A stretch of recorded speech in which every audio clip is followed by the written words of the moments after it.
Just another Grelf morning. Yeah. Hey guys, welcome. Nice to see you. I am your host, as always, Gerbert the Grelf. It's another beautiful morning. It's a special, significant morning. 10 a.m. in the enchanted stump time, EST. January 20th. Quite an interesting day today. You know, it's the start of a new week.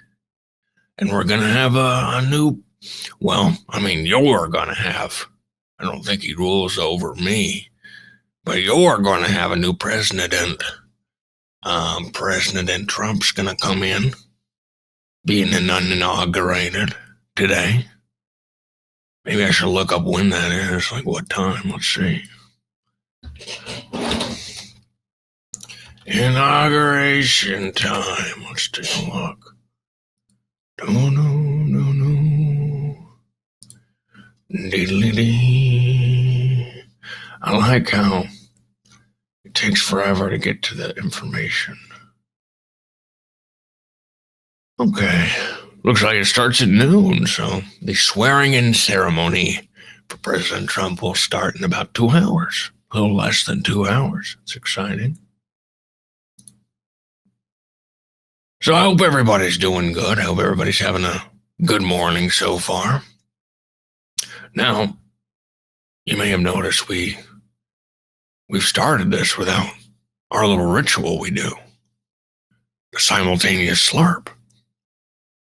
Well, fear not. We're going to get right into it. Now, if you're new to Grelf Morning, a simultaneous slurp is when we all grab our favorite beverage.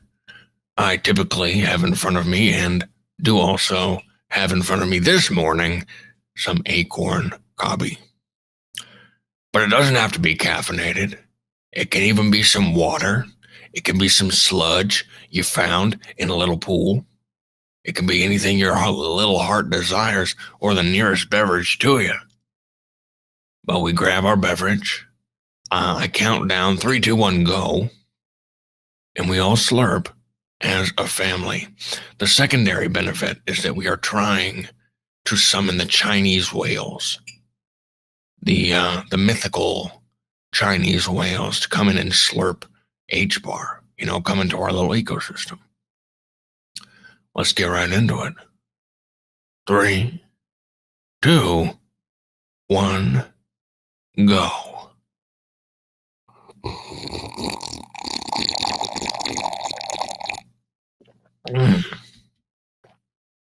That's good slurping. Now, I know everybody's probably focused on coverage for the inauguration. But one thing I wanted to talk about that I thought was funny was that Trump's been making the meme coins. He's got the Trump meme coins and stuff. Some people are bothered by it. Some people are angry about it. I, as is typical in these situations, think it's very funny.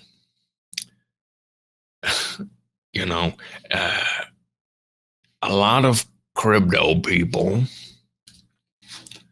and I don't mean any offense by this. A lot of crypto people seem to have a certain level of worship for Donald Trump. They really like that guy, and that's fine. It's okay. Calm down.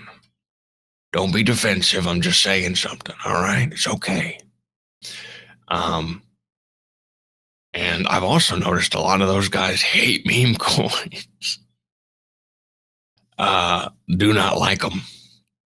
If you make a meme coin, you're a scam artist, I would hear a lot. If you make a meme coin, you're a bad person. You're trying to take advantage of other people. There are bad people who make meme coins. There are people who are trying to take advantage of people with meme coins. Not saying that doesn't happen. I ain't. I've always been very clear that Grelf has no utility, has no use, no purpose. It's just a silly thing for silly boys. But I think it's funny that there's a certain type of person that no matter what Donald Trump does, they're in support of it. And so now they're if they were previously a meme coin hater, they're put into an awkward position where they're like, well, everybody who ever made a meme coin is a scam artist, but also my personal hero, who I have a poster of in my bedroom, Donald Trump, made a meme coin. What's that mean? Let me tell you what it means. If you're wondering, if you're scared out there, you're wondering, what does it mean? What does it mean? It means almost nothing. It means almost nothing. Making a meme coin means almost nothing. And I think it's time that we realize that the amount of effort that a lot of people put into the meme coins they make is not much, right? Because they're not legitimate projects. They don't have a team. They're not working on a bunch of stuff. They're not building a website. Well, maybe they have a basic lander page where you can put a link to buy your meme coin. But the whole kind of point is that it's not really a real project. It's just a bunch of fiddle faddle. It's a bunch of codswallop. Bunch of silly stuff. So I would say my advice to you, if you're put in some kind of moral quandary when you're your hero, you got your Trump poster in your room, you got your Trump plushie, you got the Art of the Deal in your pocket, little mini version. That's okay, and he made a meme coin previously. Maybe you didn't like meme coins. You thought everybody who made them was evil. Well, now you learned. Not everybody who made him's evil. Because honestly, making a meme coin don't mean that much. The people who made, Dogecoin, they didn't really take it that seriously. It ended up being taken seriously by a bunch of people, but my point is the actual creation of a meme coin don't make that much. Take me, for example. The Grelf crypto coin was not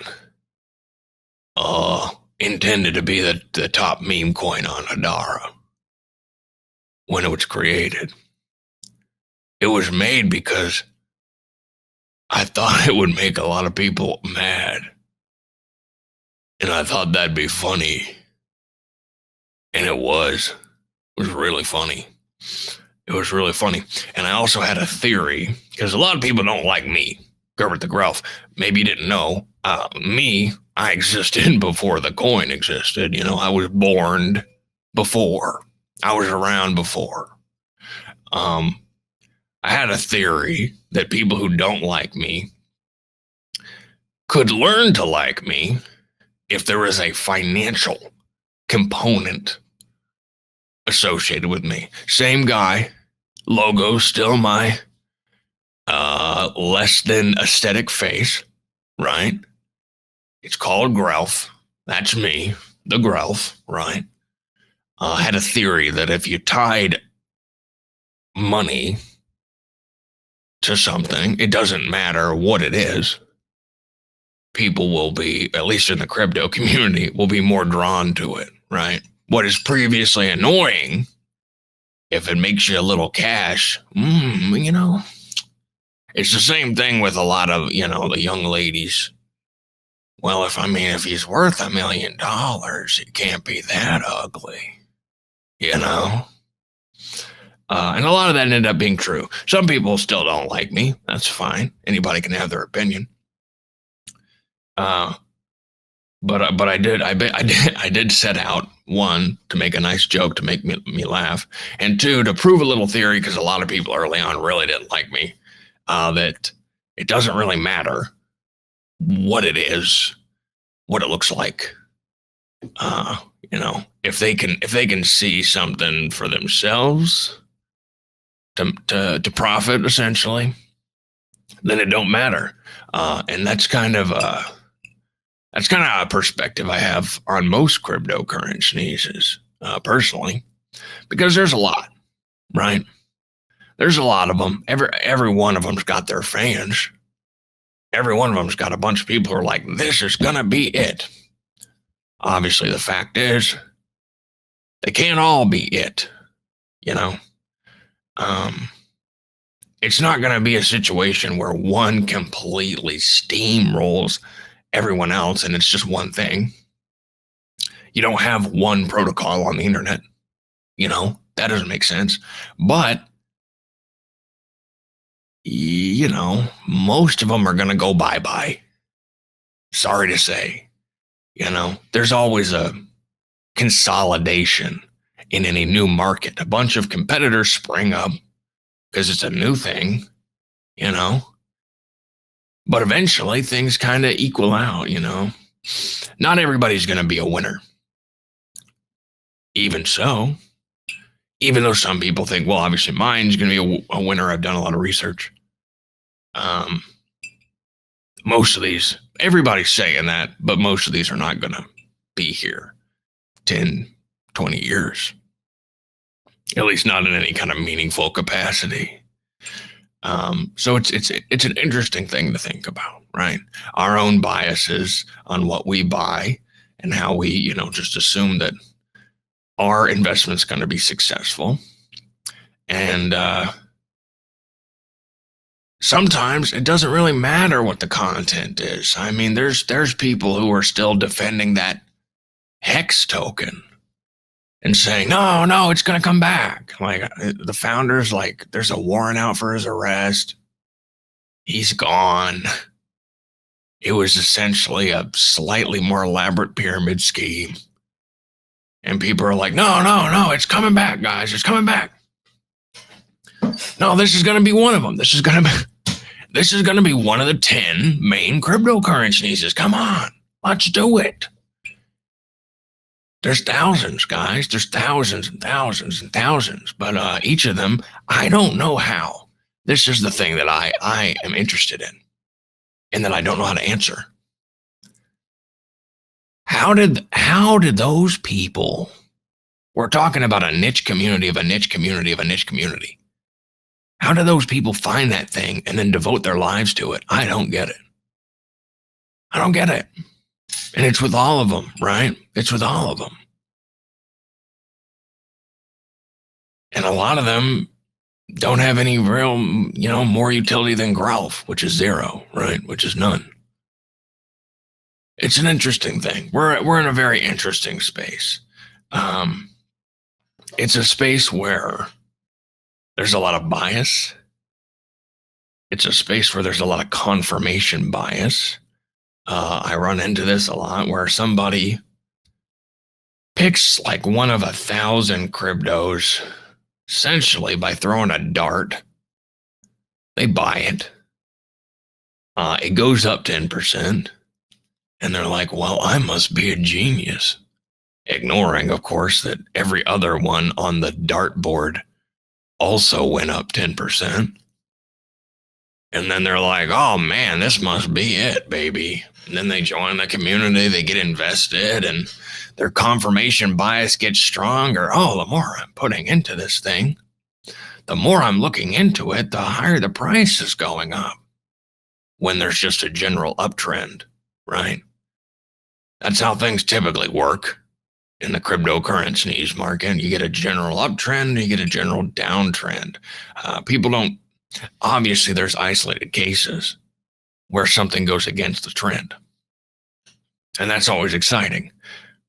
But most of the time, it's a general uptrend or a general downtrend. But if you're zeroed in on one thing, you're not looking at like the macro scope of things, then you're thinking, man, I made a right decision. Man, the whole market's going up, but I made a great decision. Everything's paired with Bitcoin, liquidity-wise. So Bitcoin goes up, everything's getting pulled up by grandpa. Come on, you youngins. Everybody's getting pulled up by grandpa. He's grabbing your suspenders and lifting you up. But it's interesting because that happens everywhere. It happens on Hedera, it happens on XRP, it happens on the Flare network, happens on Chainlink network, whatever they do. Happens everywhere. There's these guys. They pick something from the dartboard. There was a general uptrend. Sometimes The uptrend was 5 years ago. And it's only been a downtrend since then. But because they're so emotionally invested from that first uptrend when they thought they were a genius, they don't want to let it go. And they're like, no, I was right 5 years ago. Therefore, if I keep doing the exact same thing, I'm going to be right again.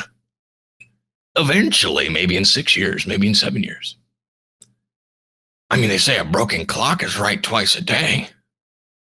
So, I mean, over a few years, I mean, I've got to be accumulating a certain amount of right. It's like, no, I mean, some things just fail, buddy. Just because you believe in something doesn't mean it can't fail. You know? It's complicated because it's like sports teams, but the sports team is like gambling. Not gambling on a sports team. The sports team itself is gambling. Gambling teams, essentially, is what it is. Everybody's got their favorite. Everybody's putting loads of money into it.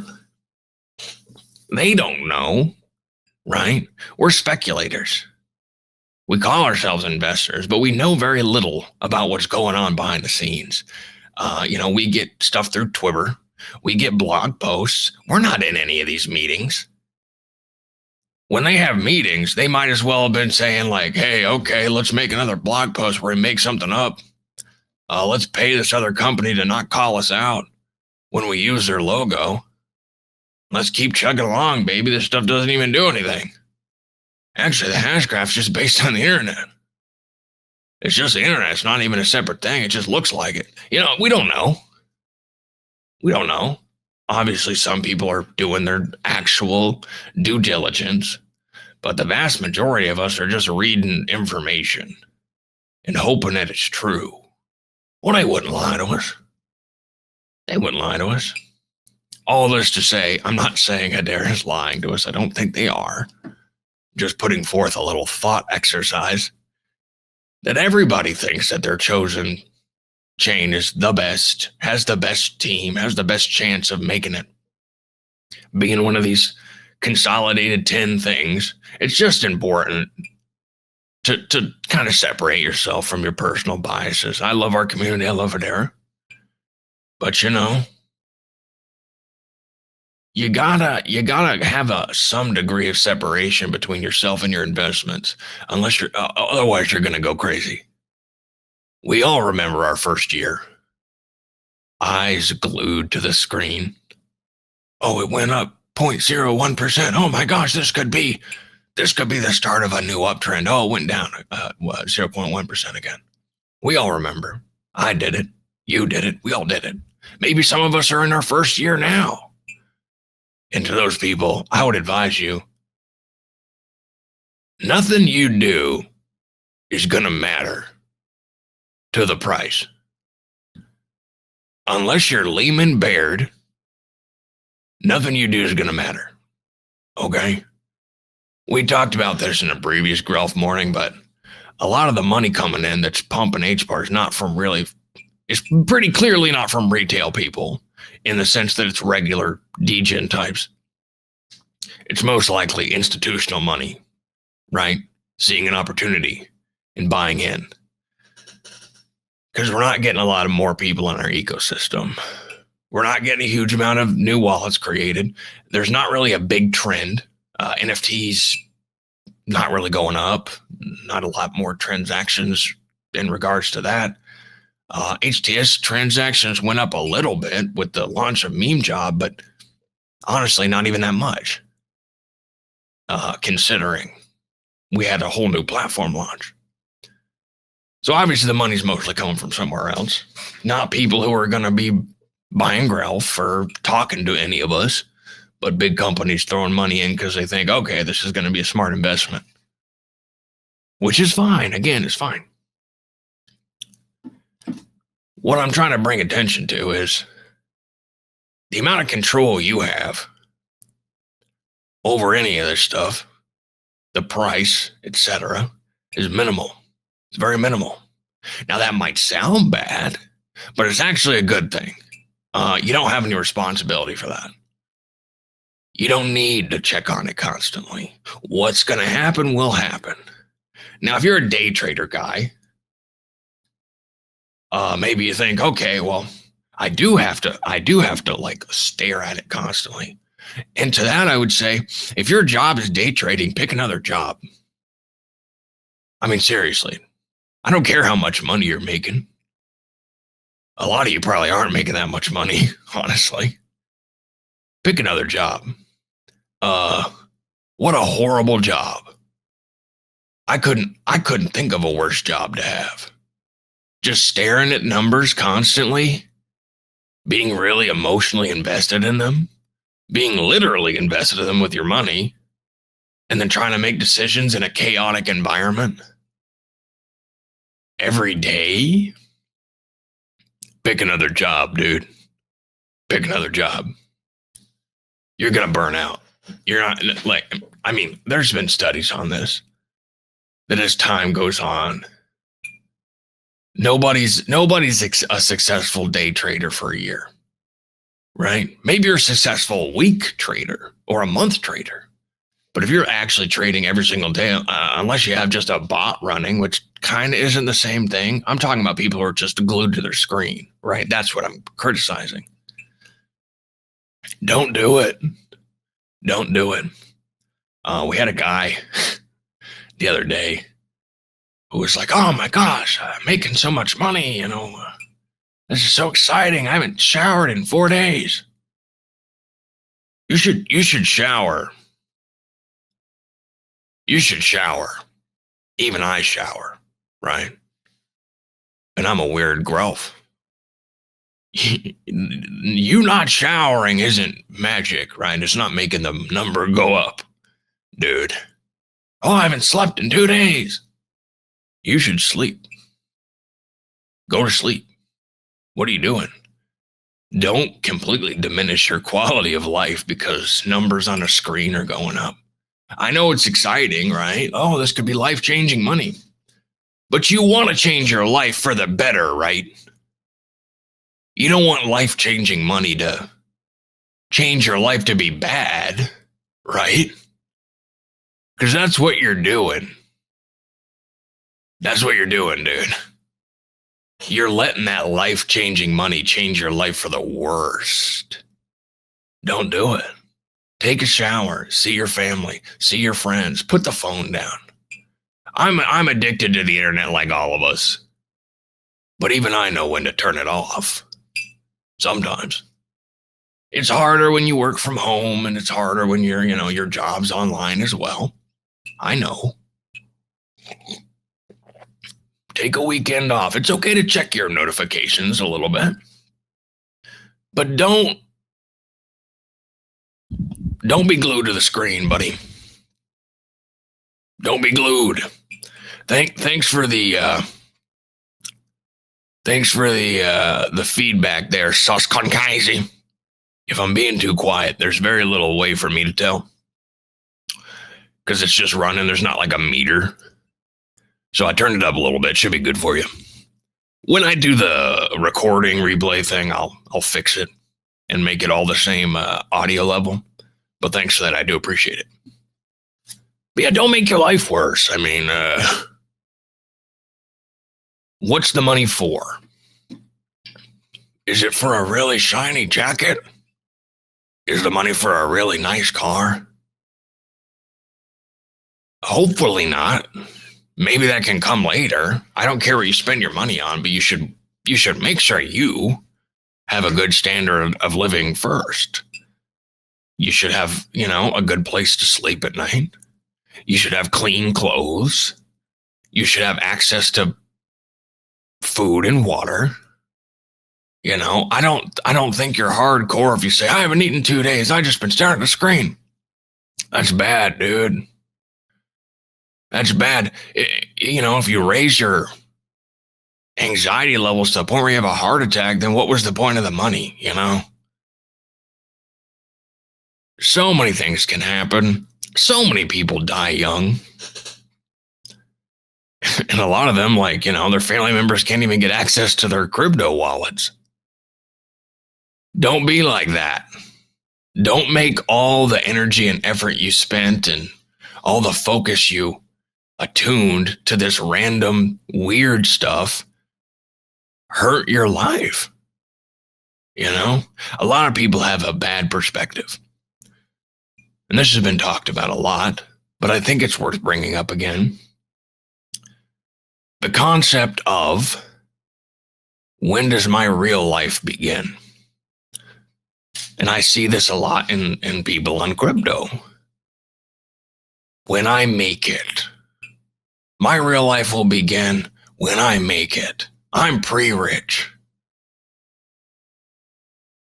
You know, as somebody who didn't have a lot of monies, and then I'm not a millionaire or anything, but as someone who didn't have a lot of monies and then had more monies, there's not a massive difference. And what I mean by that is, yeah, you can buy some nicer clothes, you can eat some better food, you can have a bigger apartment. But you, who you are, doesn't change. Not really. Who you are is the same. So if you already had really, really bad habits, those aren't going to go away when you quote unquote make it, or you become whatever rich means. Who knows with inflation what rich is anymore. People say like, oh, to really make it, you need at least 10 million. Oh my gosh. Is it going to be 50 million next year? How am I supposed to keep up with that? But it doesn't matter if you make it. If you've ruined your life in the process, because, you know, it's not making it. It's not making it. You don't have to be a millionaire to make it. You have to be stable, have people that care about you, be clean, be healthy. That's the biggest thing. You know what all the billionaires are focused on? Being healthy. Because they want to live as long as they can to enjoy what they've got, right? It's not just the act of getting things, acquiring wealth. It really is, and speaking from experience, at a certain point, I think Bill Gates said this, it's eating the same hamburger over and over again. You know, the first time you're like, wow, that's a really great hamburger. That's the best hamburger I ever had. But then you eat it again and you're like, it's a pretty good hamburger. Yeah. But then you keep eating it over and over again. It's like, yeah, all right. You know, it is numbers on a screen. Yes, those numbers can translate to things. I'm not trying to underscore the value that money has. Obviously, I understand the value that money has. But past a certain point, once you've got, you know, whatever Maslow's hierarchy of need, once you've got access to good shelter, you know, food, water, sustenance, and, you know, people that care about you, you're pretty good. You're pretty good. After that, it's about managing anxieties, managing your expectations, and trying to work on your dreams. You know, what do you want to accomplish in this life? If what you want to accomplish in this life is just making more money, I'll give you a spoiler here. It's not going to make you happy at the end of it. Money is a means to an end, right? So if you just focus on the acquisition of wealth, and especially if you just focus on the acquisition of wealth to spend money on status symbols, you're not going to be happy. You'll have a cool car and maybe some other like guy with a big gut will say, hey, nice car, dude. But I mean, other than that, I mean, it'll feel good for a bit. But, you know, you should work on the guy inside. What's the easier way to feel good? Managing your feelings or buying stuff? Well, you would think managing your feelings would help you feel good because you would kind of know what works there, what can give you longevity as far as the hard to capture concept of happiness. Maybe we'll save that for another Grelf morning. That's kind of a lot to go into. What is happiness? Because I'm not sure it exists, but either managing your expectations, your feelings, your personal anxieties, your environment, and the people around you, or buying some really rare shoes. You know, the rare shoes will make you feel good for maybe a day max. But then it's just another thing. It's just another thing in your closet. You shouldn't just be accumulating things. You know, I'm going to get off my Grelf soapbox, but the point is not to lecture. It's because I see this. And whenever there's a general uptrend in the crypto market, I see it more and more. People getting really excited about an uptrend, and they don't leave their room. They don't wash themselves. They don't go outside. They don't interact with their family. We've all had that guy at a family gathering that's just on their phone. I'm in the crypto space just like you guys. I like crypto. But even I've had like a gathering of people where one guy, the other guy there that knows about crypto is just like glued to my hip, won't stop yapping about crypto. Like, dude, I ain't on the internet right now. I want to break. I want to break from crypto. It's a lot. It's a lot to be zeroed in on. And yes, you can make a lot of money. You can make some good calls if you get good intel. You really focus. But don't ruin your life over it. Don't ruin your standard of living over it. It ain't that good. If you woke up, you're a millionaire tomorrow.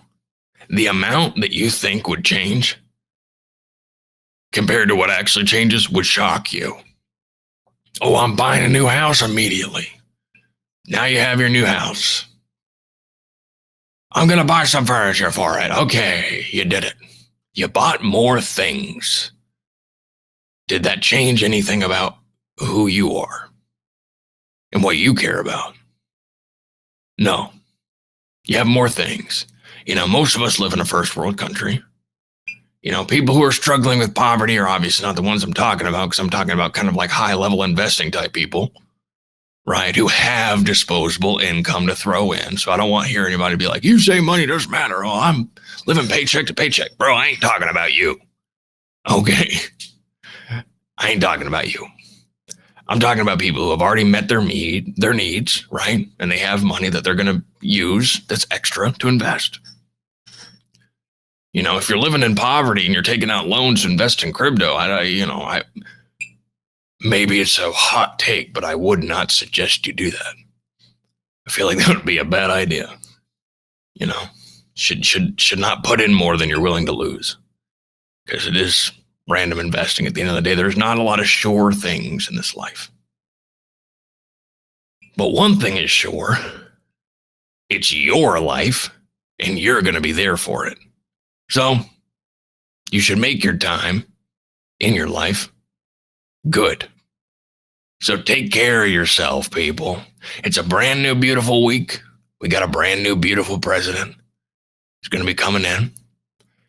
Is he going to be changing the very foundations of everything? I don't think so. That's not really what the president's for, right? The president is not there to change every single thing in government. That's not how the government's structured. So maybe temper your expectations for if he's going to save crypto. Obviously, it's going to be better than if the opposition got in for crypto. But I'd say temper your expectations. You don't lose anything from tempering your expectations. If it goes bad, you were ready for it. If it goes really good, then you have a happy surprise. But before I get into another tangent, let's go ahead and end this with a nice simultaneous slurp, where I count 3, 2, 1, go, and we all take a nice slurp of our favorite beverage at the same time. 3, 2, 1, go.